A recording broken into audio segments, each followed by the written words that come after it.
bahay na malawak at nasa prime location. Yung 5,000 mo, gawin nating house and lot dito sa Barangay de Ocampo, 13 Martires, Cavite.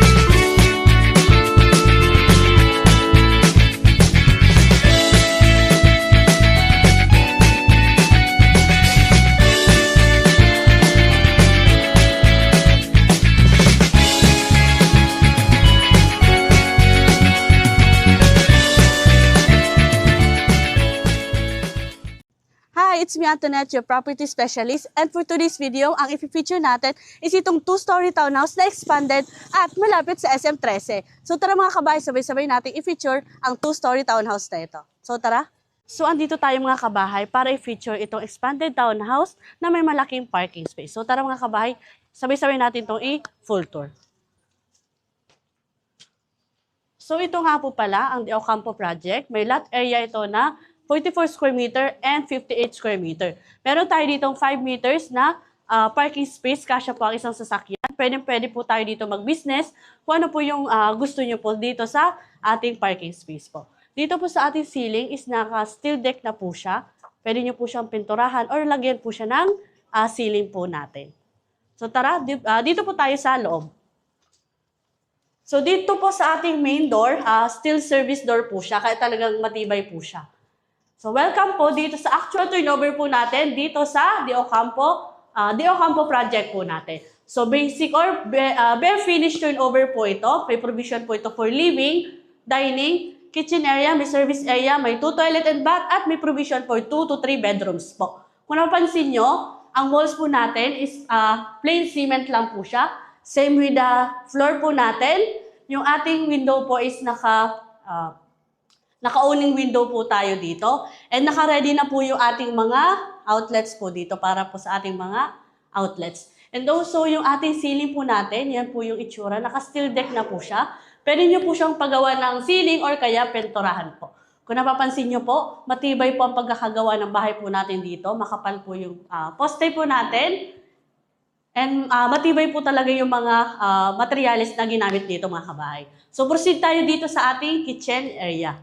Dito naman sa kitchen area, andito yung kitchen countertop natin na plain cement. Meron tayo ditong stainless sink and faucet po natin. And also open lang po dito. Pwede po kayo maglagay ng built-in cabinet po. And also, meron na po tayo dyang modern circuit breaker po. So proceed tayo dito sa ating service area mga kabahay. So andito yung ating service area. Meron tayo ditong 2 meters. Pwede ito maging laundry area or kaya dirty kitchen po. So tara, proceed po tayo dito sa ating toilet and bath. Medyo madilim dito. So dito, ganito ang actual turnover dito sa toilet and bath natin. First toilet and bath dito sa ground floor. So plain cement lang po siya. Makikita natin yung mga materials po dyan sa taas po. And may lavatory na din tayo dito na may faucet. May faucet na din po tayo dito again. And may toilet po. And yung ating bintana po dito is naka-jalousie po siya. And yung ating pinto po dito sa ating CR or toilet and bath is naka-plastic PVC po. Kaya talagang matibay. And also yung hamba po natin. So dito proceed tayo sa second floor. Before the second floor, yung ating stairs po is combination po siya ng bakal and semento po. So ayan, proceed po tayo dito sa ating second floor mga kabahay.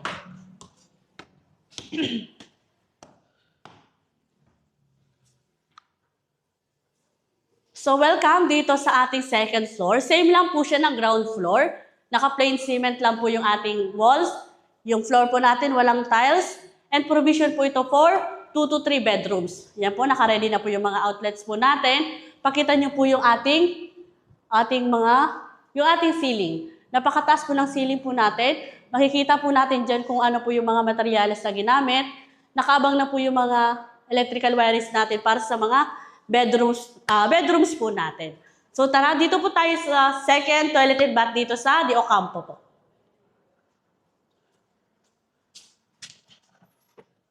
So dito, ganito, same lang naman po siya ng toilet and bath sa ground floor.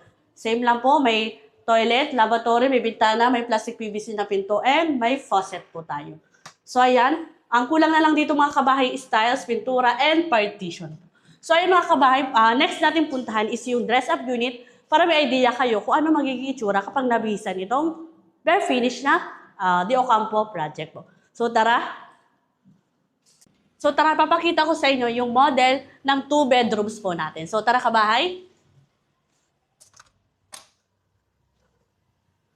So ayan, welcome po sa dress-up unit or yes po, dress-up unit ni De Ocampo project po natin. Kung nakikita natin, yan po, napaka-minimalist and napaka-aesthetic po ng pagkakabihis po ng actual turnover po natin.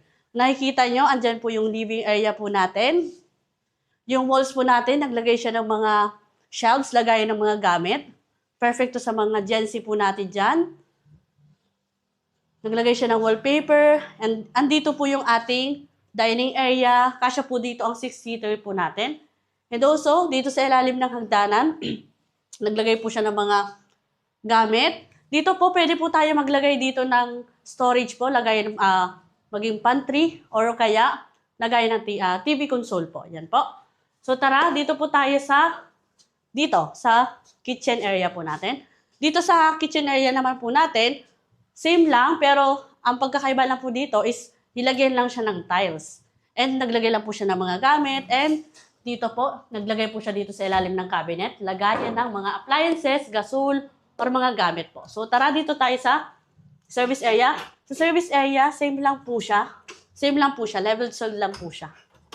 So dito po tayo sa dress-up unit ng toilet and bath po. Dito sa toilet and bath, same lang naman. Yan, naglagay lang siya ng tiles, pininturahan, nilagay ng ceiling, excuse me, naglagay ng shower curtain para sa wet area natin, naglagay ng mirror, yan, proceed tayo sa second floor. Dito naman sa ating stairs, naglagay siya ng vinyl sa ating steppings, and naglagay siya ng stopper. Dito, pininturahan niya ang ating railings. So tara, proceed po tayo.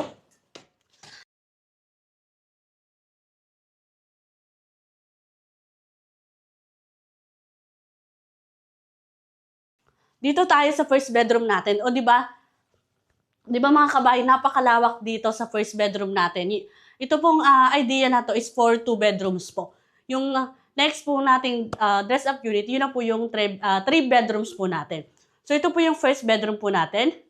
Siya po yung may access sa ating second toilet and bath po natin. So kung napapansin nyo, napakalawak niya pa rin kahit naglagay siya ng malaking cabinet. Yan po, kung napansin nyo, napaka-aesthetic ng magkakadesign ng kwarto. Naglagay siya ng walk-in closet. Yan, lagayan ng mga damit, gamit, ayan po. And mga shelves po, naglagay po siya dyan. So tara, proceed tayo dito mga kabahay sa second bedrooms po natin. Dito naman sa second bedroom natin, dito located, pwede dito yung bedroom ng ating mga anak. Pero tayo dito, naglagay siya dito ng 2 bedroom or 2 bed para sa ating 2 anak. Kung may anak po tayo, perfect na perfect po itong idea na to para magaya nyo po. Just in case may anak po tayo, ayan, may magagayahan po tayong design. Dito po, naglagay po siya ng shelves, lagayan ng laundry basket, mga frames, mga lagayan ng libro, notebook, project, yan po. And also, hindi mawawala, syempre, yung walk-in closet po natin. Lagayan ng mga damit po ng mga anak po natin. So, ang next natin puntahan is yung 3 bedrooms na dress-up unit. So, tara mga kabahay. Dito tayo sa dress-up unit para sa 3 room po natin.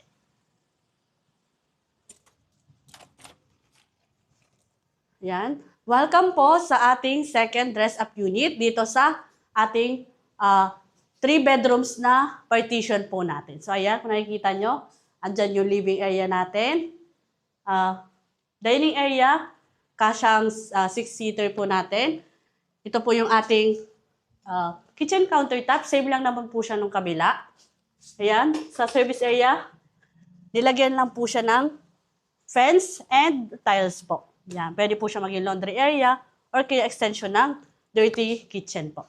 So ayan, dito tayo sa ating toilet and bath. Toilet and bath, same lang naman po siya. Naglagay lang siya ng mga additional gamit or lagayan ng or sabitan ng towel po.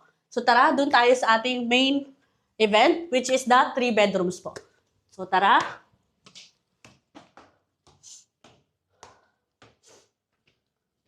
So welcome po dito sa partition ng 3 bedrooms po natin dito sa De Ocampo project. So ang first bedroom natin is ito. Tara po. Kung nakikita nyo, ito po yung may access po na bedroom kanina. Diba, napakalawak niya pa rin. Kahit pinagtatlo po yung bedroom po natin dito. Siya po yung may access dito sa toilet and bath po natin. And also, hindi po nawala yung ating malaking walk-in closet po. So tara, dito po tayo sa second bedroom. Dito sa second bedroom, same lang naman po siya nung sa kabila. Mas naging malawak po siyang tingnan. And also, hindi nawala yung ating cabinets po. So proceed tayo sa pinakalas na bedrooms po natin. So dito, ito po yung pinaka-modern ngayon para sa mga Gen Z po natin na mga anak. Yan po, naglagay siya ng parang ganitong setup po ng bedrooms po natin. Nasa taas po yung ating